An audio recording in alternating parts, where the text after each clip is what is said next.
لا ما عاد يرعبني ظلم يهددني لا شيء أخسره لا مهما يطول الدرب فالحق معه. Semuanya ini baik orang yang taat atau orang yang maksiat itu rahmat dari Allah. Rahmat, yang taat derajatnya naik, yang maksiat supaya berhenti berbuat dosa, berbuat maksiatnya. Itu rahmat juga. Sakit sebenarnya itu rahmat dari Allah Subhanahu wa taala. Ada sahabat Nabi namanya Imran bin Husain, sakitnya 30 tahun perut sampai kejang-kejang. Urus. Sahabat yang lain kasihan, kamu nggak doa, minta doa sama Nabi kesembuhan. Ayo saya antar, kami antar, diantar sama ke Nabi. Wahai Nabi, Imran bin Husain sakit begini-begini, doakan dia sembuh.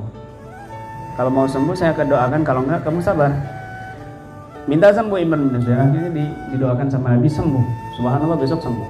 Tapi lama-kelamaan dia bingung. Loh, saya bingung. Biasanya pagi, siang, malam itu ada malaikat turun dan ngasih salam ke saya. Ini kok sudah nggak datang lagi, kenapa? Datang ke Nabi, wahai Nabi, biasanya aku didatengin malaikat pagi, siang, malam ngasih salam. Aku rindu sama mereka. Nggak datang lagi setelah aku sembuh. Karena mereka tidak mau datang. Mereka datang pada saat kamu sakit saja. Kalau gitu, wahai Nabi, doakan aku sakit lagi. Akhirnya didoakan sakit sama Nabi dan sakit lagi sampai meninggal dunia. Sampai meninggal dunia. Sampai-sampai ulama mengatakan, barang siapa yang berdoa dan menyisipkan nama Imran bin Husain dalam doanya, maka Allah kabulkan doanya. Kenapa? Karamatan lahu, sebagai kemuliaan, karamah bagi Imran bin Husain. Jadi kadang-kadang sakit itu karamah, musibah kadang itu karamah dari Allah. Jangan dipandang sebelah mata. Hidup saya kok susah, terus hidup saya kok banyak cobaan. Itu kadang-kadang karamah supaya kamu nanti di akhirat mulia di sisi Allah. Itu Imam Bukhari, semua orang Islam santri kenal semua Imam Bukhari itu siapa. Penulis hadis Sahih Bukhari. Dari ujung dunia sampai ujung dunia semua umat muslim paham Imam Bukhari, bahkan non muslim juga paham. Kitabnya itu kitab yang paling sahih setelah Al-Quran. Kenapa mendapat kedudukan mulia? Apa enggak ada cobaan? Oh, cobaannya berat, cobaannya dahsyat. Apa cobaannya?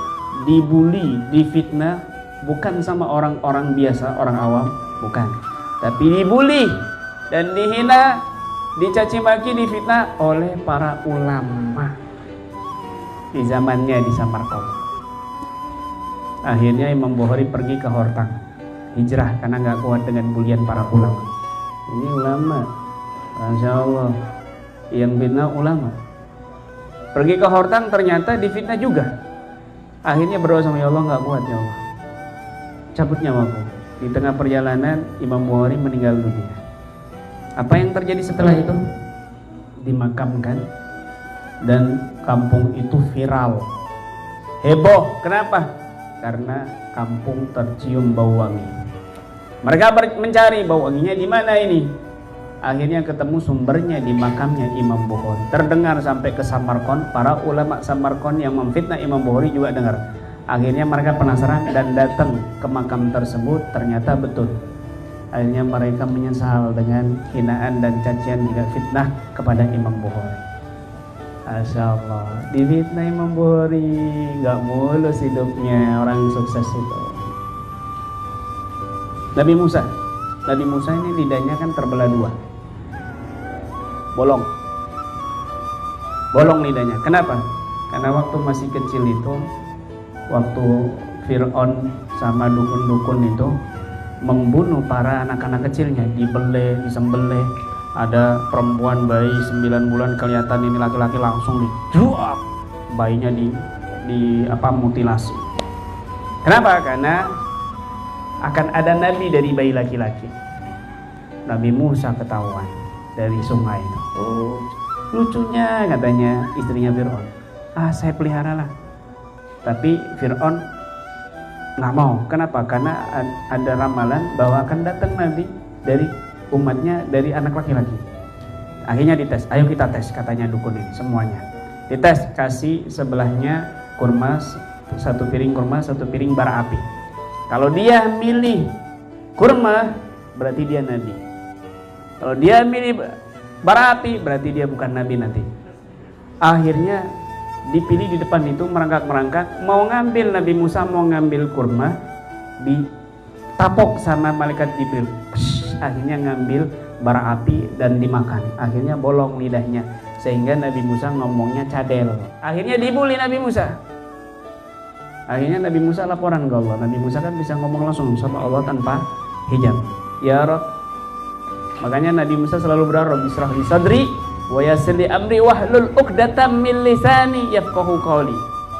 Ya Allah, cabut, lepas ini ikatan dari lidahku supaya mereka paham apa yang aku ngomong, gitu loh.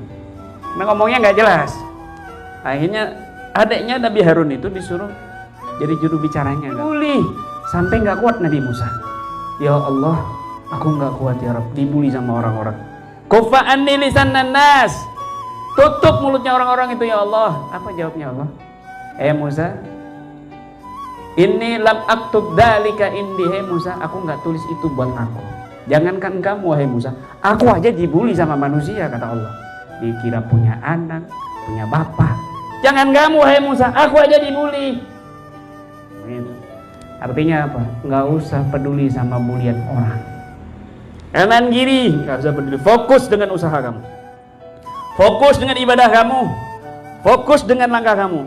Gak usah dengarkan omongan negatif kanan dan kiri kamu. Begitu kalau mau sukses. Semua itu ujian. Orang mau bahagia, sukses penuh dengan uji